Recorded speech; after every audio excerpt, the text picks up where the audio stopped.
Hai Tribuners, saya Delta Gonzales hadir kembali menyapa Anda dalam program Super Skor Spesial Piala Dunia 2022 edisi Minggu 27 November.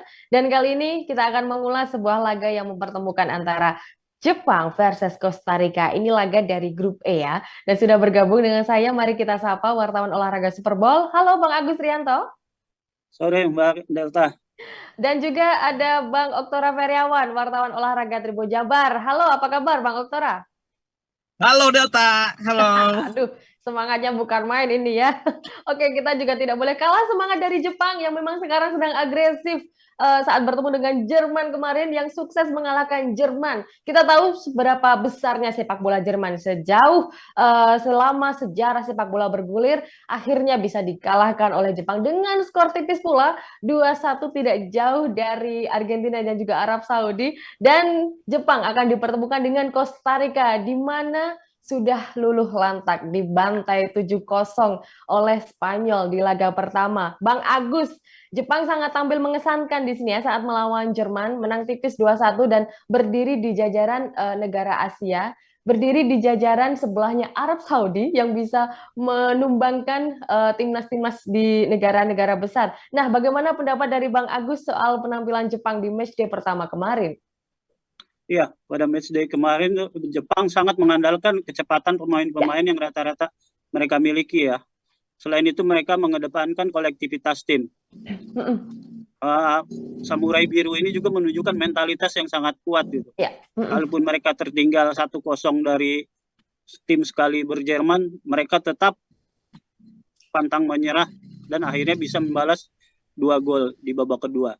Iya, dan ini ciri-ciri golnya juga sama dengan Argentina ya. Yang pertama lewat tendangan penalti, lalu kena comeback 2 gol ya Iya, kemudian ya. Oke, dan gol dari Jerman ini dicetak oleh Ilkay Ilkay Gundogan. Gundogan. Dan juga yang uniknya di sini ya Bang Agus ya, gol yang dicetak dari pemain Jepang ini adalah mereka yang merumput di Bundesliga. Ini fakta menarik di sini kan ya. Oke, itu tampilan Jepang melawan Jerman yang memang agresif dan juga pantang menyerah tadi menurut Bang Agus. Nah, sekarang saya ke Bang Oktora Feriawan. Ini seperti apa ini? Costa Rica sedang berantakan kebobolan 7 gol tanpa balas saat bertemu dengan Spanyol. Gimana pendapatnya Bang Oktora melihat permainan dari Costa Rica yang kalau dilihat, aduh ini udah payah banget ini kan ya Bang. Oke, jadi Delta, Mm-mm. kalau Costa Rica Piala Dunia saat ini memang hancur lebur ya dibandingkan Ya. dengan edisi Piala Dunia sebelumnya ya. Mm-mm. Jadi memang kalau kita bicara tentang tim Costa Rica ini ya, ini mungkin Piala Dunia jadi mimpi terburuk mereka ya. Meskipun di eh, edisi sebelumnya di Rusia mereka gagal lolos ke babak selanjutnya, ke babak Mm-mm. playoff, tapi eh, golnya tidak sebanyak ini gitu kan ya, golnya tidak sebanyak ini. Kemarin memang itu secara mental, secara psikis mungkin itu sangat terganggu untuk menghadapi laga kedua mereka. Ya, betul. Dan memang peluang lolos masih kecil untuk Gitu Costa Data. Rica. Mm-mm. Peluang lolos masih sangat kecil untuk Costa Rica dan juga kalau dilihat waktu berhadapan dengan Spanyol memang benar-benar bermain buruk dan hampir tidak ada upaya tendangan yang mengarah ke gawang dan juga Costa Rica ini menjadi tim dengan kekalahan terbesar sepanjang fase grup di Piala Dunia 2022 sejauh ini, tapi juga jangan-jangan besok akan bisa comeback seperti Iran yang kemarin sempat kalah besar melawan Inggris 6-2. Nah, sekarang bisa momen kebangkitan pula untuk Costa Rica di sini. Saya mau ke Bang Agus. Bang Agus di sini meski menang melawan Jerman, nah Jepang juga waktu itu sempat kesulitan ini menjalankan strategi karena memang kualitas pemain-pemain Jerman lebih oke. Nah, ini sama halnya dengan Costa Rica yang Bang Agus, yang mana para pemainnya juga lebih senior. Bisa nggak sih kalau ini disebut sebagai kelemahan Jepang nantinya saat tampil lawan Costa Rica? Waktu lawan Jerman mereka memang di babak pertama Ya, memakai pakem 4-2-3-1 dan lebih cenderung bertahan. ya. Lebih cenderung bertahan. Mereka mereka kalah di lini tengah karena Mm-mm, memang Jerman punya pemain-pemain tengah yang bagus ya. mm-mm. Tetapi di babak kedua Jepang mengubah strategi dengan memasukkan 5 pemain. Ya, Pakem mereka juga menjadi 3-4-3 sehingga memungkinkan mereka bermain dengan memanfaatkan lebar lapangan melalui pemain sayap.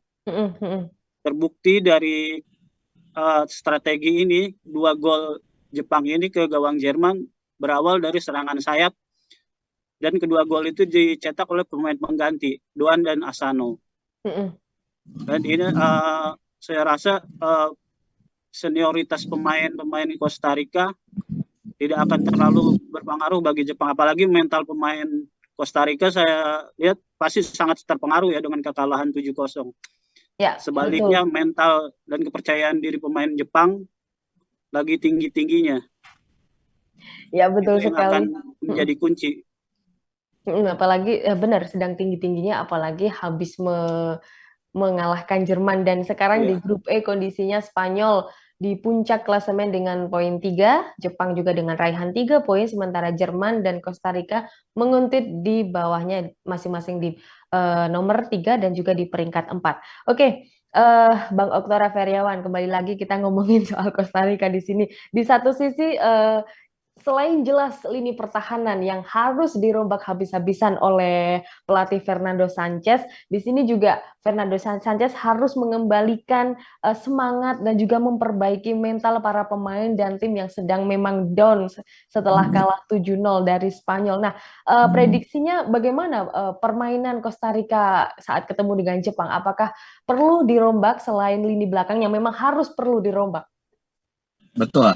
Jadi untuk lini belakang semuanya saya kira sih harus total dirombak ya. Ya. Lagi Jepang lah. Jepang setidaknya mereka bisa menjadikan ini sebagai pengalaman buat pemain pelapis ya, sebelum nanti mereka di pertandingan akhir melawan Jerman gitu.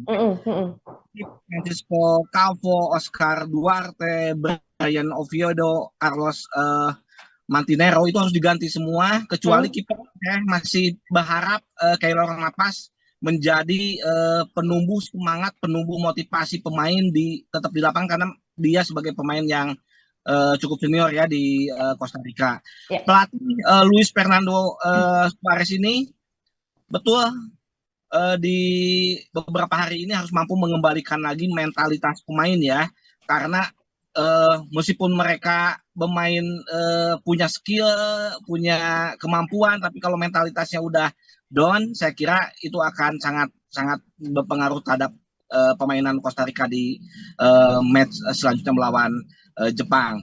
Nah, saya kira sih di posisi gelandang, kemudian di posisi pemain depan perlu sedikit perubahan, tapi tidak terlalu banyak. Tapi untuk di posisi pemain belakang, saya kira sih semua pemain belakang itu harus dirombak oleh Fernando Suarez. Begitu Data.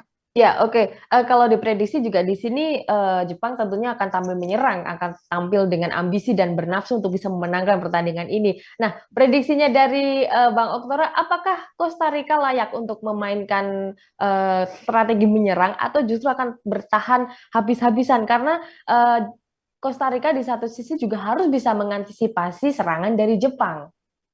Nah, sepak bola memang bukan matematika, tapi kalau untuk ini ya di grup E ini, khususnya untuk Costa Rica, sepak bola dan matematika.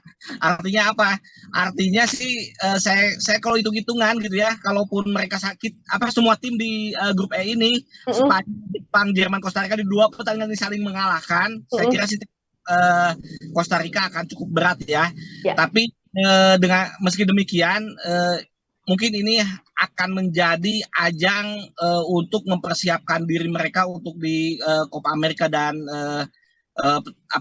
kejuaraan lainnya ya, dengan mempersiapkan pemain-pemain pelapis saja, pemain muda untuk ditampilkan.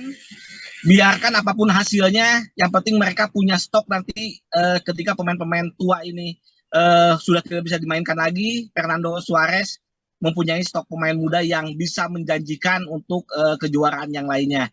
Begitu Data. Ya, oke. Jadi memang selain sebagai pemanasan dulu untuk pemain-pemain muda, juga untuk mempersiapkan di kejuaraan lainnya. Jadi ini Piala Dunia ini kelihatan juga tidak terlalu realistisnya untuk Costa Rica kalau masuk Oh ya, kalau masuk ke semifinal bahkan pun juga masih kurang ya. Di sini harus bermain realistis untuk Costa Rica. Oke, Bang Agus, adakah perubahan taktik maupun strategi yang akan diterapkan oleh Haji Memoriasi saat ketemu dengan Costa Rica nanti? Saya yakin Hajime akan mempertahankan the winning teams ya, Heeh. karena sudah terbukti bisa mengalahkan 4 kali juara dunia Jerman. Strategi mereka juga akan tetap mengandalkan kecepatan dan kolektivitas tim. Dengan kolektivitas tim yang sudah terbukti, mereka bisa bertahan dan menyerang dengan sama baiknya bersama-sama tanpa Mm-mm. mengandalkan salah satu individu. Mhm. Itu. Siapa yang akan menjadi pemain kunci nanti atau bahkan Tomiyasu atau Kubo bahkan juga Asano mungkin Saya melihatnya justru kiper ya, Gonda. kiper Honda ya, heeh. Gonda. Kemungkinan dia kemarin kan sampai 8 kali dia melakukan Ya, penyelamatan. Dan bisa jadi juga Jepang, kalaupun mereka mendapat satu poin, peluang untuk maju ke babak berikutnya tetap terbuka dibanding mereka kalah ya. iya. Iya, betul.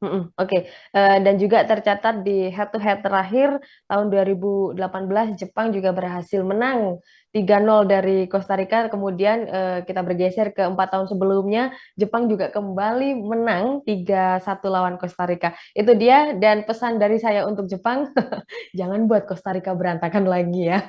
Jangan terlalu ganas untuk mencetak golnya nanti. Oke.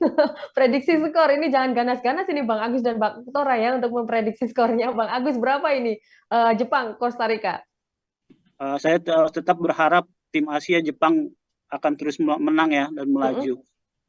Saya unggulkan 2-1. 2-1. Bang Oktora masih mengunggulkan semangat Asia untuk kemenangan Jepang ini. Bang Oktora silakan berapa prediksinya? Saya sih realistis ya. Menang besar nggak mungkin, kebobolan sih jangan sampai lagi lah ya. Banyak gol Iya. yang lah. Cukup 1-0 aja lah. Cukup 1-0. 1-0. Costa Rica bisa memenangkan pertandingan. Oke, Costa Rica menang 1-0 ini ya. Betul data.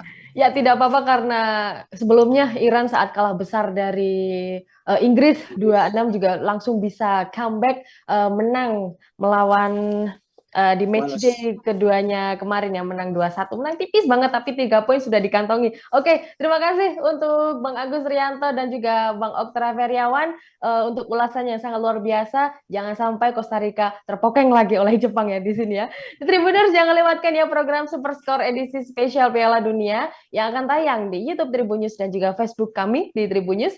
Kami tayang setiap hari selama gelaran Piala Dunia tepat 1 jam sebelum pertandingan dimulai. Saya Delta Gonzalez pamit undur diri. Terima kasih atas kebersamaan Anda. Goodbye.